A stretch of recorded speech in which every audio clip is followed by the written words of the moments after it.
The day that I found out I had cancer, I went to the doctor because I had pain in my sternum, and I had also had this lump in my breast. I had noticed a lump while I was breastfeeding my youngest, and it just had gotten gradually bigger. My mom was originally diagnosed with stage 3 breast cancer my junior year of high school in 2009, and then approximately 5 years later, almost to the day, she was re-diagnosed with stage 4 metastatic breast cancer to the bones. I went to the doctor, she sent me for a mammogram.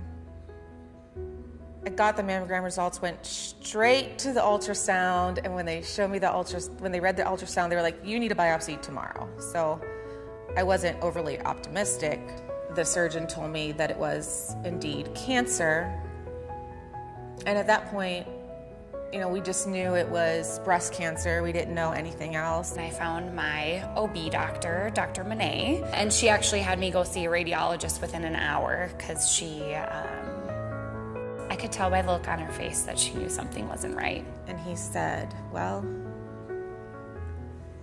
there's cancer in your liver and in your sternum and your spine and your lungs." And she said, it's actually all over your sternum, your bones, and so I can no longer help you in this regards because you're officially stage 4. So that day was probably the scariest day of my life. So it was hard. But I had gotten to work that day and got a call right when I arrived, and she just basically broke down on the phone and said, "It's back and it's cancer." It had spread to the brain. She had a couple mets in her brain, and then it had also eventually spread to the spinal fluid. Those last few days felt so long because she was so miserable. And I didn't want her to be miserable, but it was a hard battle of, you don't want her to suffer, but you don't want her to be gone. So I don't wish those feelings upon anyone. It was horrible. I had finally had everything that I wanted in my life. I had a home, I had a good man, and I had my child. And then I was gonna die. It was July 16th, 6 years ago.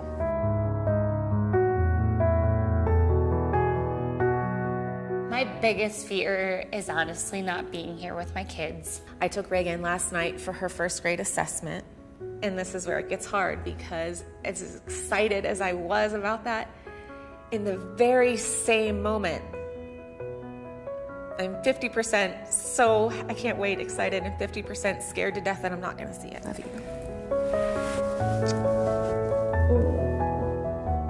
That's hard. Sometimes as a stage 4 woman with little kids, all you're thinking about is, I just want to get my littlest one on the school bus to kindergarten. Yeah. I see other little girls that are gonna lose their moms. I see the ladies that I'm here with today, and it breaks my heart for their kids, that I don't want them to go through what I did. Metavivor is the nonprofit you should be focused on because they use 100% of their donations for research. And you'd be hard-pressed to find another nonprofit that can say that. Before Metavivor came along, most nonprofits were giving 2 to 4% to stage 4 research. So that obviously is not gonna do it. The drug that she had been most recently taking was new that year. It was brand new. So it was because of people that do research on stage 4 cancer that she was able to get another year or 2. This research is vital to my survival. Those drugs right now are sitting in someone's lab who doesn't have the funding to continue. With stage 4, you just hope that something comes along. You just hope that someone figures this out, and you just hope that it comes soon enough.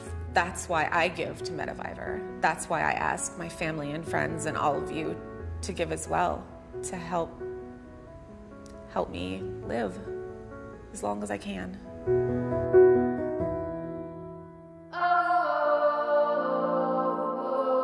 I am a thriver. My mom was a thriver.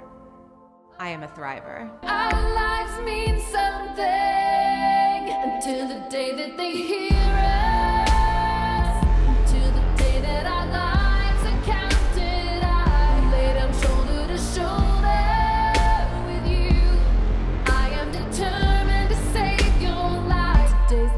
did they hear us?